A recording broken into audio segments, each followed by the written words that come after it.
Assalamualaikum warahmatullahi wabarakatuh. Hey guys, perkenalkan nama saya Desira Kasari dengan NIM 2201062027 dari kelas 1D program studi administrasi bisnis dengan jurusan administrasi niaga. Nah, kalian udah tahu belum apa itu administrasi? Bagaimana sejarahnya serta ruang lingkup dari ilmu administrasi? Kali ini saya akan menjelaskan sejarah serta ruang lingkup dari ilmu administrasi sebagai tugas mata kuliah pengantar ilmu administrasi dengan dosen pengampu Ibu Titi Adra, SEM. Sejarah dan ruang lingkup administrasi.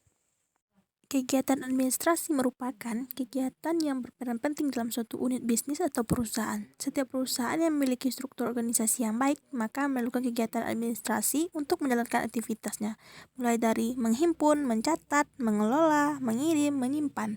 Sebelum itu, kita perlu mengetahui awal mula perkembangan ilmu administrasi. Yang pertama, kita perlu mengetahui sejarah dari ilmu administrasi tersebut. Yang pertama ada sejarah ilmu administrasi. Perkembangan administrasi sebagai seni dapat dibagi menjadi 3 fase. Yang pertama ada tahap prasejarah, yang kedua ada tahap sejarah, yang ketiga ada tahap modern. Tahap prasejarah. Pada tahap ini administrasi sudah berkembang dengan baik. Meski mungkin secara tidak langsung, masyarakat purba sudah menjalani roda administrasi sebagai prinsip administrasi. Ditinjau dari segi waktu dan tempat, tahap prasejarah ini dapat dibagi pula menjadi 6 tahap perkembangan.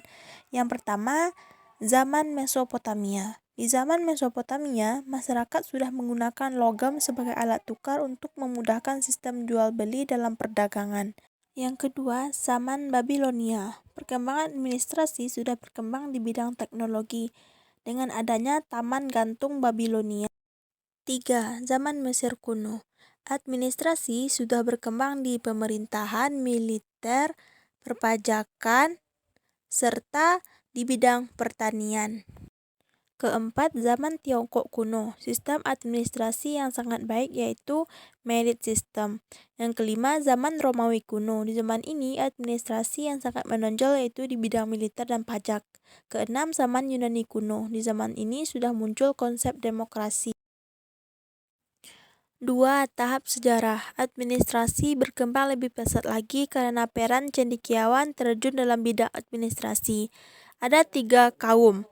Yang pertama kaum kameralis di Jerman dan Australia. 2. Kaum merkantilisme di Inggris. Yang ketiga kaum fisiokrat di Prancis.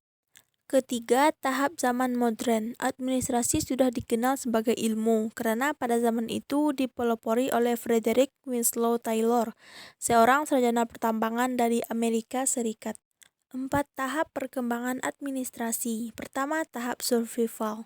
Sebagai tahun lahirnya ilmu administrasi. Yang kedua, tahap konsolidasi atau penyempurnaan teori-teori. Yang ketiga, tahap human relation atau memperbaiki hubungan informal dan formal dalam organisasi. Keempat, tahap behavioralisme atau tahap memperbaiki kehidupan berorganisasi. Yang kedua ada ruang lingkup administrasi. Pengertian ilmu administrasi. Ilmu administrasi menurut Prajudi Atmosudirjo adalah cabang atau disiplin ilmu sosial yang melakukan studi terhadap administrasi sebagai suatu fenomena masyarakat. Ruang lingkup administrasi ada 5. Yang pertama, menghimpun, kegiatan pencarian untuk mendapatkan informasi. Yang kedua, mencatat, yaitu kegiatan pencatatan berbagai informasi dalam bentuk tulisan. Yang ketiga, mengelola, yaitu kegiatan mengelola informasi serta menyajikannya. Yang keempat, mengirim, yaitu menyimpan keterangan dan informasi kemudian menyebarkannya dari satu pihak ke pihak lain. Yang kelima, menyimpan, yaitu kegiatan meletakkan barang atau informasi di tempat yang aman. Ada 3 tujuan dan manfaat administrasi. Yang pertama, untuk memantau aktivitas administrasi perusahaannya. Yang kedua, untuk dapat menilai kegiatan-kegiatan pengorganisasian perusahaan. Dan yang ketiga, untuk menyusun program peningkatan usaha. Yang ketiga, ada unsur-unsur administrasi. Yang pertama, ada manajemen dan organisasi. Yang ketiga, ada komunikasi. Keempat, informasi. Yang kelima ada keuangan dan keenam personalia. Yang ketujuh ada perbekalan. Yang kedelapan ada hubungan masyarakat. Fungsi administrasi itu ada 4. Yang pertama itu planning. Planning adalah proses menetapkan sasaran organisasi dan cara mencapainya. Yang kedua organizing adalah proses pengaturan dan alokasi tugas, wewenang, dan sumber daya untuk mencapai sasaran. Yang ketiga, actuating, yaitu proses menggerakkan orang agar bermotivasi melakukan tugas. Yang keempat ada controlling, yaitu proses untuk memastikan bahwa kegiatan tersebut tetap mengarah pada sasaran.